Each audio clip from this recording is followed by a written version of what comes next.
या पवित्र भूमीमध्ये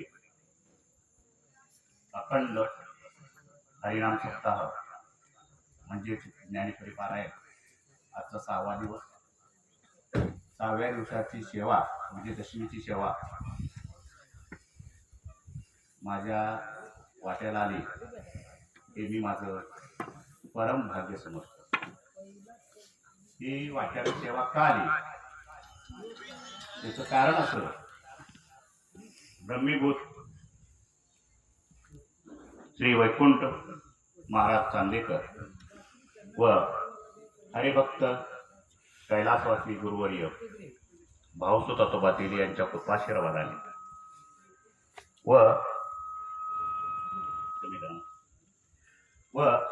हरिभक्त परायण श्री नितीन महाराज चांदेकर आणि सोनवणे बंधू यांचा तीर्थप्रसाद घेऊन आणि माझे गुरु धामोडचे कारंडे बाबा यांच्या पायाचे तीर्थ घेऊन मी माझ्या पायाची प्रवचनाची सेवा इथं सुरुवात करतो. तर माझे तिसरं प्रवचन सेवाचे म्हणजे पहिलं झालं कारंडे बाबांच्या आशीर्वादाला ब्रह्मवाडी, दुसरं झालं नादेवाडी आणि मी सहज एक फोन केला. तुमचे प्रसिद्ध डॉक्टर या गावातले 4 वाड्या 4 खेडी आमचे मित्र सहकारी मित्र आम्हाला काही शाळेमध्ये होते माध्यमिक शाळा त्यांच्याकडे संगीताचा आम्हाला कायमपणे सहकार्य मिळतं असे संदीप डॉक्टर यांनी सेवा आदेश केली. त्याबद्दल त्यांनाही माझ्या पाठवून बघायच्या पकडीनं त्यांना धन्यवाद.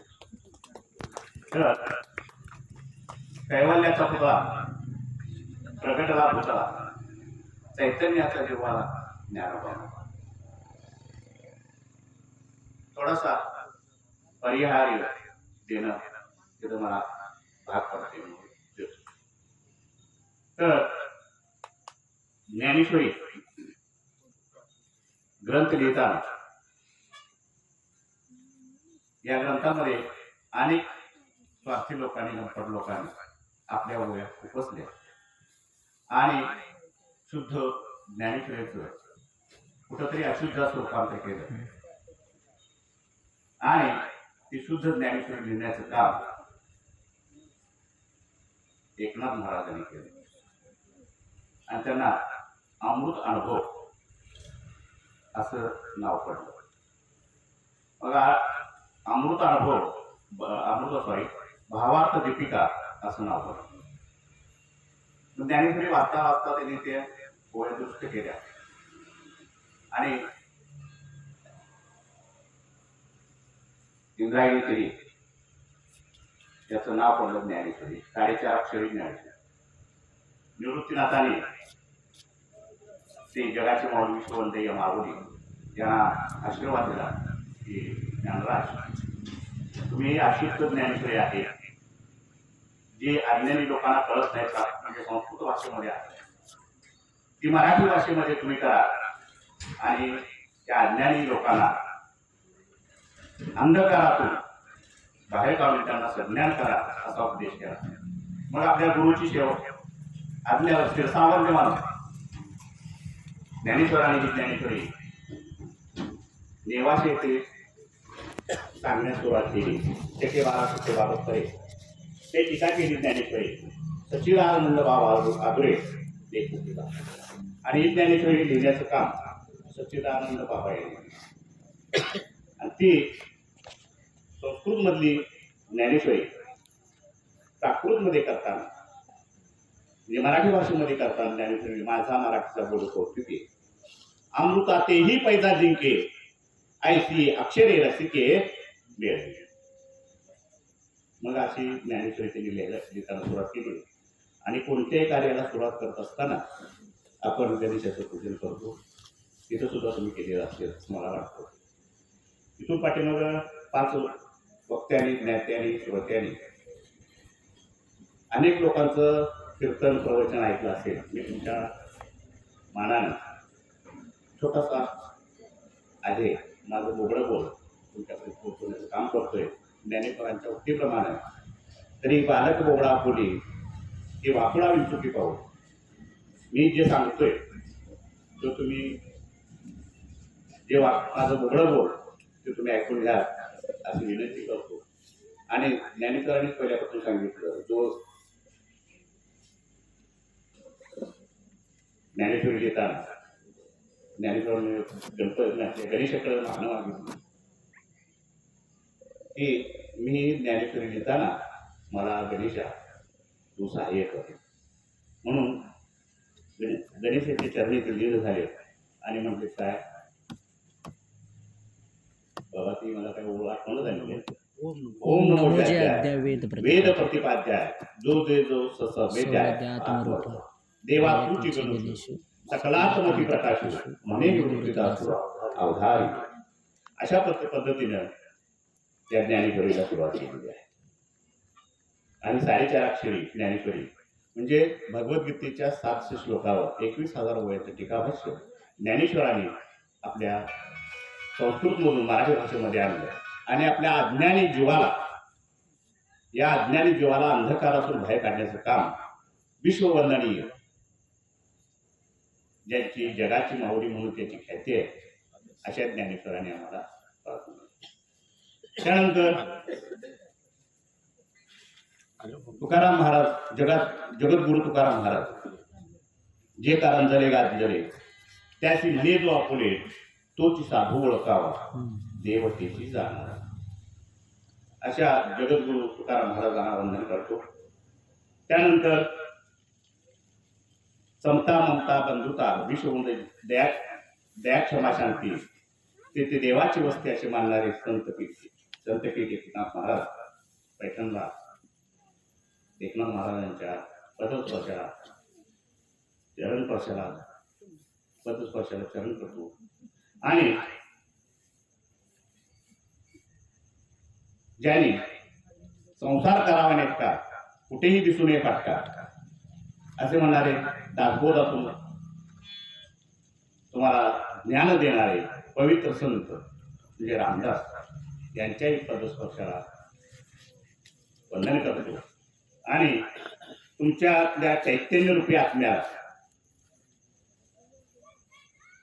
प्रथमतः वंदन. तुमच्या ग्रामदेवता श्री अंबाबाई लक्ष्मीला वंदन. सावळा परब्रह्म याही श्री विठ्ठलोकमाई यांनाही वंदन. आणि जनाबाई सांगितलं संत कृपा झाली इमारत फळाली ज्ञानेदेव रचला पाया उभारिले देवालया नामा तयाचा किंकर त्याने रचिले चिकर. ज्ञानदेव तुका झालाच कळत म्हणजे तुकारा सावकाश. म्हणजे तुकारामाने या भागवत धर्माची शिखर होण्याचं कळस होण्याचं भाग्य तुकाराम माऊलींना मिळालं. आणि आता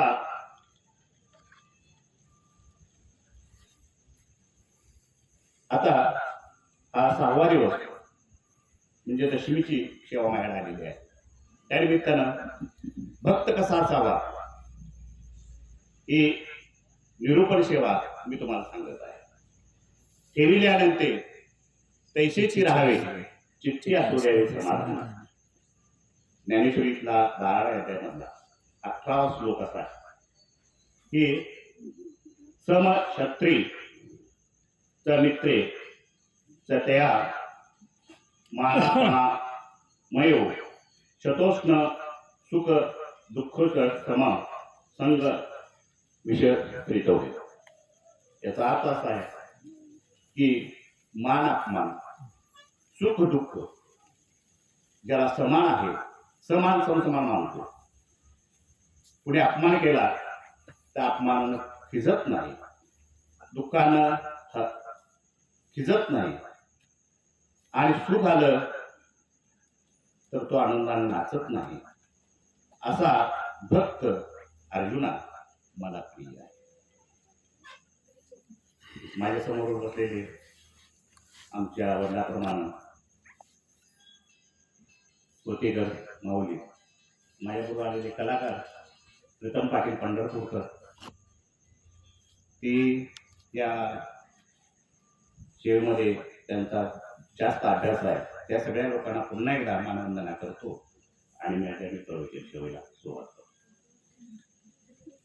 अर्जुनाला श्रीकृष्ण सांगताय, अर्जुना तू माझ्याकडे लक्ष दे, तरी अवधान एकली द्यायची, मग सर्व सुखाची पात्र होईल. हे प्रत्युत्तर माझे उघड आहे. जे मी सांगतोय, जे मी सांगतोय ते तुम्ही लक्षपूर्वक ऐकून,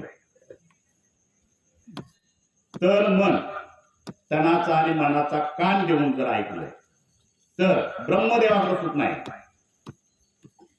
मौली ब्रह्मदेवाकडे सुख नाही, तेवढं तुमचं सुख तुमच्या पायाशी जोडेल. परंतु कसं, तुम्ही एक लक्ष, एक मनाने, एक चित्तानं माझ्याकडे आला पाहिजे, लक्ष द्या पाहिजे. आणि असा भक्त मला प्रिय आहे. भक्त 3 प्रकारचे असतात. एक सवयीनं भक्ती करणारे, एक नडीने भक्त करणारे, आणि एक आवडीने भक्त करणारे. आता नडीने भक्त करणारे कोण? ज्यावेळी माणसाला संकट येतं, मनुष्याला किंवा मानव प्राण्याला संकट येतं, तेव्हा तो देवाचा धावा करतो. त्याला नडीनं भक्त, भजन करणं असं म्हटलं जातं, देवाचं गाणं असं म्हणतो. सवडीनं म्हणजे काय? सवड मिळेल तवा. एक वर्षी पंढरपूरला गेला तर महाराज बरोबर आहे ना? बरोबर आहे. 2 वर्षी पंढरपूरला गेला, 3ऱ्या वर्षी गेला, 4थ्या वर्षी परवा झाला तर म्हणला नाही, माझा 3 वर्षाचा कट आहे, मी काय होऊ शकत नाही. जसं साईबाबा जत्रा करताय, मी परड्यानं जत्रा करता, 3 वर्षाच्या कटाव बोलतात. देवा 3 वर्षाच्या कटावतो आम्ही आणि आपल्या ताडाचे कल्प आपण घालू. त्याला म्हणायचं सवडीनं. आणि आवडीनं म्हणजे काय? कायमपणे आवडीनं भावे हरिनाम घ्यायची, त्याची चिंता त्याची सर्व आहे. आवडीनं कायमपणे त्या देवाच्या चरणी लीन होणे, त्याला आवड आहे. आणि असा आवडीचा भक्त त्याच्या संकटाला मी कायमपणे धावून येतो.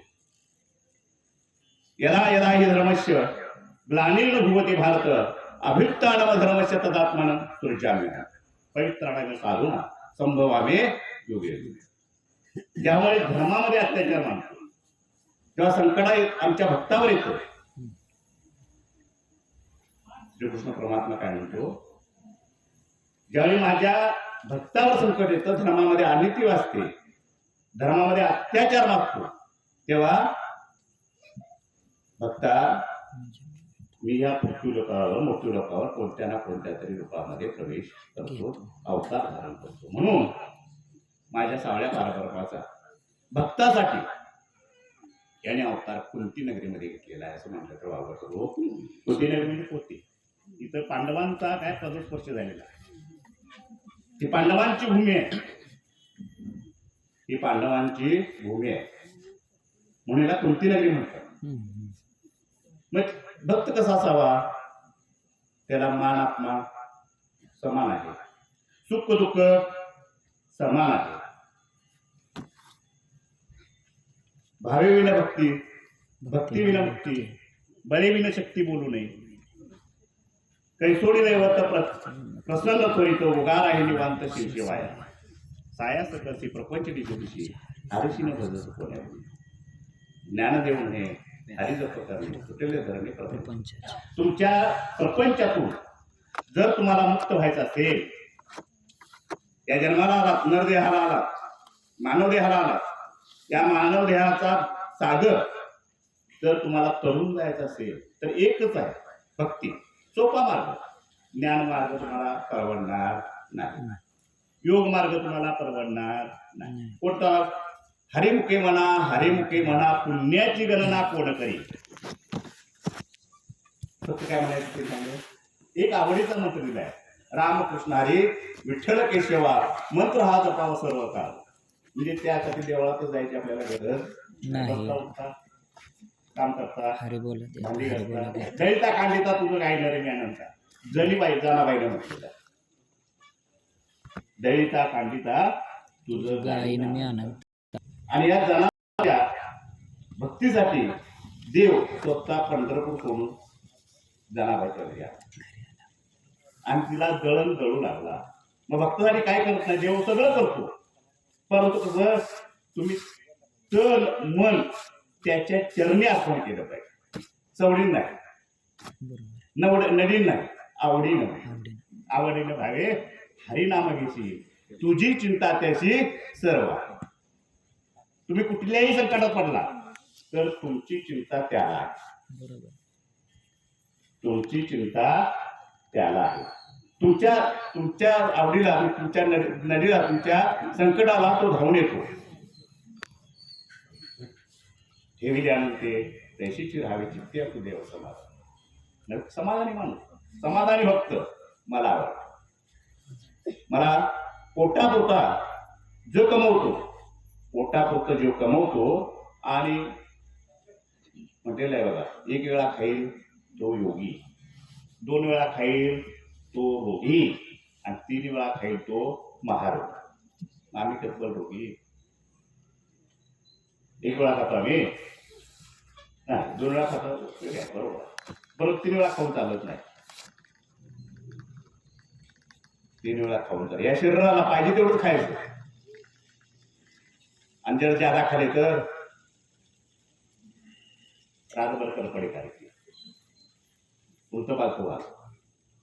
एवढं करून चालणार नाही. मग भक्त कशा क्रिया आहे, जेवढं तन मन अर्पण करील देवा तोच भक्त अर्जुना मला प्रिय. म्हणजे अर्जुन हे पात्र आहे, पात्रारूपानं आम्ही बसलेलो आहोत. त्या ज्ञानेश्वरीतलं अर्जुन हे पात्र आहे आणि श्रीकृष्ण परमात्मा त्या पात्राला सांगत नाही, तुम्हाला मला सांगत आहे की माणसा सुख जवा एवढं आणि दुःख पर्वता एवढं, आणि पर्वता एवढं दुःख जर तुला वळून जायचं असेल तर त्या एवढ्याशा सुखाचा उपयोग. जास्त सुख मिळेल असं काय करू नको. जर जास्त सुख मिळेल तर पाठी लागशील तर तुला काही मिळणार नाही. तू पळतच राहशील पुढं आणि सुख तुझ्या पुढे पळत. म्हणून माणसाच्या आयुष्यामध्ये सुख आणि दुःख समान असलं पाहिजे, तरच माणसाचे जन्म सार्थक लागल्याशिवाय राहणार नाही. म्हणून पार्था अर्जुना मी काय सांगतो ताई, उच्च निच्च काही नेणे भगवंत. मला उच्च निच्च असणारा मानणारा भक्त मला प्रिय नाही. जातीभेद मानणारा भक्त मला प्रिय नाही. तू अमक्या जातीचा, तू तमक्या जातीचा, सकाळाशी येते आहे अधिकार, सकाळाशी येते आहे अधिकार. नाम बामणानेच घ्यावं, चांभारानेच घ्यावं, मुसलमानानेच घ्यावं किंवा कुरवाण्यानेच घ्यावं, म्हणजे शेतकऱ्याने घ्यावं असं काही नाही.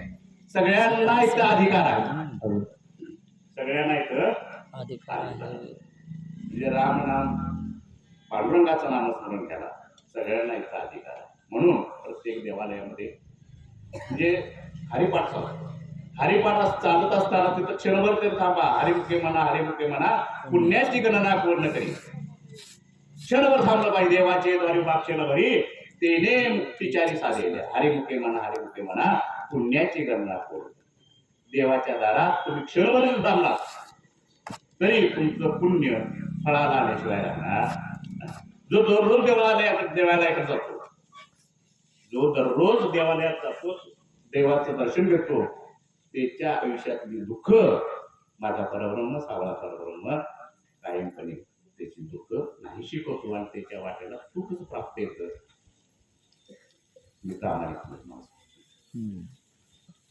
मग सुख कसं, सर्व सुख ज्ञानेश्वरांनी पहिल्या अध्यायामध्ये म्हटलेलं आहे, 9व्या अध्यायात पहिली ओळी, सर्व सुखाशी पात्र होईल. म्हणजे सर्व सुख.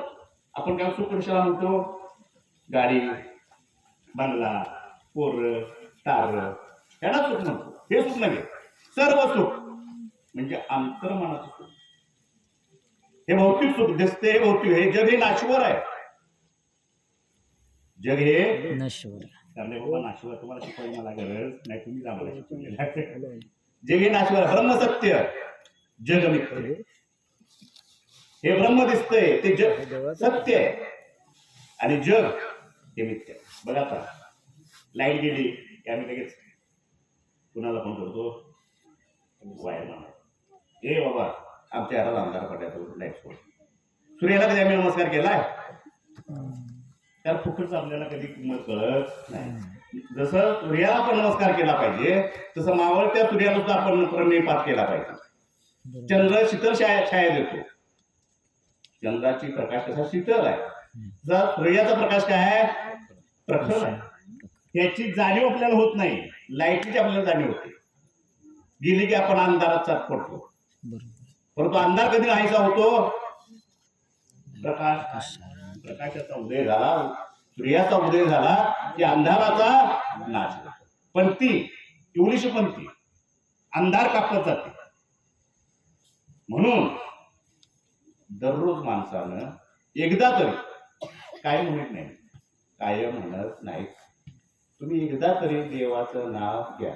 झोपताना तरी नाव घ्या, बाबा आजचा दिवस मला सुखा समाधान ठरवलेलं, उद्या सकाळी उठताना मला प्रसन्नपणे उठव असं तुम्ही म्हणा. देवा मी तुम्हाला काय केलेलं आहे, शरण गेलेलो आहे, माझा दिवस चांगला गेला नाही, उद्याचा दिवस चांगला जाण्यासाठी मला पुन्हा जागा कर. आणि नेणार तर आहे तिथं ती विनंती करायची, शेतकऱ्याला विनंती करायची, जे मी अन्न खातोय ना ते तू पिकवल्याशिवाय मी अन्न खाऊ शकत नाही. आपण सगळे शेतकऱ्यांची मुलं, शेतकरी दाबला नाही तर आता गॅस संपलेला आहे, चुलीकडे आपण वळायलो आहे, चुलीचं धूर आपल्या डोळ्यातनं पाणी येते. तसं तुम्ही देवाचं नामस्मरण करता तुमच्या डोळ्यात पाणी आलं पाहिजे, तर तुम्हाला देव प्रसन्न होईल. चवडी नवा किंवा नडीनं नाही, आवडीनं भावे हरिनामा घेशी, तुझी चिंता त्याची सर्व आहे. नको खेद करू कोणत्या गोष्टीचा, पती रुक्मिणीचा दान पाहिजे. पती कुणाचा? रुक्मिणीचा आहे. ते सगळं जाणतोय, तुम्ही काय करता, खोटं बोलता का खरं बोलता, पाप करता का पुण्य करता, ते त्याला माहित आहे सगळं. बोलता चालता कसं, दुसऱ्याशी वागता कसं, दुसऱ्याची जमीन उकरून घेता कसं, हे सगळं त्याला माहित आहे. तुम्ही म्हणलं का मला कोण बघित नाही? पाप करता तुम्ही सावधपणे करताय, पाप सावध मला कोण बघते काय? चोरी करताना सावधपणे करताय, हळूच आडणं उघडताय, मग हा आज जाताय, बरोबर, मला कोणी बघू नये म्हणून. आणि पुण्य करताना काय करत नाही, पुण्य म्हणून पुन्हा तुम्हाला लाभत नाही पुण्य. म्हणून बसता उठता काम करता हरिनाम जपलं पाहिजे, तर तुमचे जन्माला आल्याचं सार्थक होणार. तुम्ही काय म्हणता, माझी घरदार कोरटार देह काळाचे धन कुबेराचे इथे मनुष्याचे काय आहे? तुम्ही धन निवडून मिळतो ना कशासाठी? ते कुबेराचं आहे, तुमचं नव्हतं. देह कुणाचं? काळाचं. हातातला घास तोंडात जाईल शंका आहे. आता होता कुठे गेला? तुम्ही लगेच म्हणता ते म्हातारा मेलं नव्हे, आता बसलं दारावर, लगेच गेलं. झटका लावली ना, जाणार तुम्ही, आम्ही नाशवर आहे. म्हणून आता अर्जुना, मला कोणता व्यक्ती प्रिय आहे? जो खेळ मानत नाही, द्वेष करत नाही कुणाचा, जो स्वार्थी नाही, जो स्वार्थी नाही, स्वार्थपणाला आपली भक्ती कर, माझी भक्ती करत नाही, त्याला मी प्रसन्न होत नाही. आता तुमचं उदाहरण मला जर घ्यायचं असेल, कारंडे बाबा निस्वार्थपणे सेवा करतात, निस्वार्थपणे. कोतेगाव आहे, धामणमध्ये त्यांना किंमत नाही. मी तर त्यांच्या हिना आलेलो आहे. जिथं पिकतंय तिथं खपत नाही. परंतु एकनाथ महाराजांनी काय झालं माहिती? एकनाथ महाराजांचे उदाहरण सांगतो आणि सेवा दोन पुढच्या कार्यक्रमाला जायचं. मासुर्गी भजन कुठं आहे? मासुर्गीमध्ये आहे. अगोदर डॉक्टर कधी करताना दिली बरोबर ना, त्यानंतर काय वचन आपण ठेवायचं. म्हणजे एकच उदाहरण सांगतो तुम्हाला, प्रमाण सांग. काय झालं, एकदा एकनाथ महाराज गंगेच्या स्नानाला गेले होते. गंगा तीर्थ पावन तीर्थ म्हटलं. आणि तिथं भटजी देवळात बसला होता, विठ्ठलाच्या देवळात. त्याचं काय काम होतं? एकनाथ महाराज आंघोळ करून आलं की त्याच्या अंगावर पाचक्या होत्या. मग इकडनं महाराजांना ते जरा असं वाईट वाटायचं. पुन्हा आणि मग गंगा स्नानाला जायचं. असं ते भटजी थुकून थुकून एकनाथ महाराजांच्या अंगावर किती वेळा थुकले? 108 वेळा थुकले. किती वेळा बाबा? 108 वेळा थुकले माऊली. 108 वेळा थुकले. त्याच्या तोंडातली थुकी चपली आणि एकनाथ महाराजांना ते शरण गेले. एवढं मी तुमच्याशी वाईट वागलो, एवढं तुमच्याशी वाईट वागलो, तुम्हाला काहीच माझ्या मला वाईट वाटायचं काय गरजच नाही. तुझं काम केलं मी माझं केलं. अरे मित्रा म्हणला, अरे तुझ्यामुळं मला माझ्या दिंडीचं 108 वेळा स्नान झालं म्हणून मी पवित्र झालो आणि त्यामुळे मला 108 वेळा माझ्या विठ्ठलाचं दर्शन झालं. तसं माझ्या कारणे बाबांना अभिमानानं सांगतो, माझ्या गावकऱ्यांनी झुडकावलं ते तेवढ्या थांबले नाही. आणि थांबणारे म्हणजे कसले कारणे बाबा, कसलं नामस्मरण तुमचं? त्या आमच्या गावकऱ्यांनी त्यांना झुडकावलं. अनेक या भागातले रासोडे म्हणा, कोते म्हणा, नागदेववाडी म्हणा, अनेक व्यासपीठ ते चालवतात. आणि आमच्यासारख्या नवयुवकांना, आता युवक नाही मी तर म्हातारा झालो, 62 वर्ष, अनेक तरुणांना, माळकरी माणसांना ते प्रवचन करायला या, तुम्हाला मी संधी देतो. हे तिसरं माझं प्रवचन आहे. बाकीचं मी काय मला सांगलं नाही. जरा मला बदल विकता आलेला. पहिलं प्रवचन एवढं मला काय जमलं, दुसरं पण जमलं. आता माझे ज्ञानी, माझ्यापेक्षा तुम्ही ज्ञानीवंत आहात, गुणवंत आहात, शूरवंत आहात, पुण्यवंत आहात. तुमच्या पायधूळ माझी कपाळ लावली की माझी कपाळाला प्रयाग काशीसारखी बनते.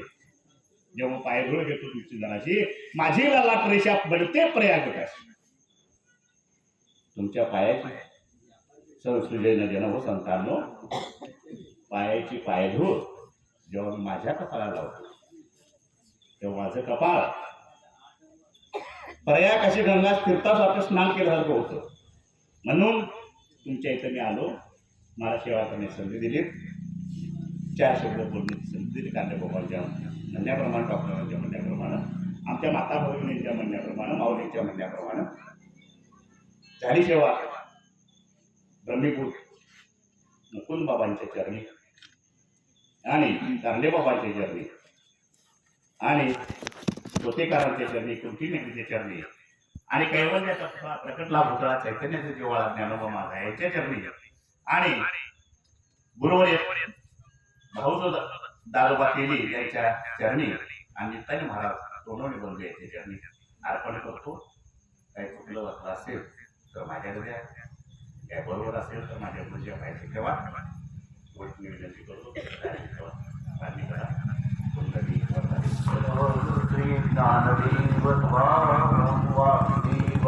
आता विश्वात्मके देवे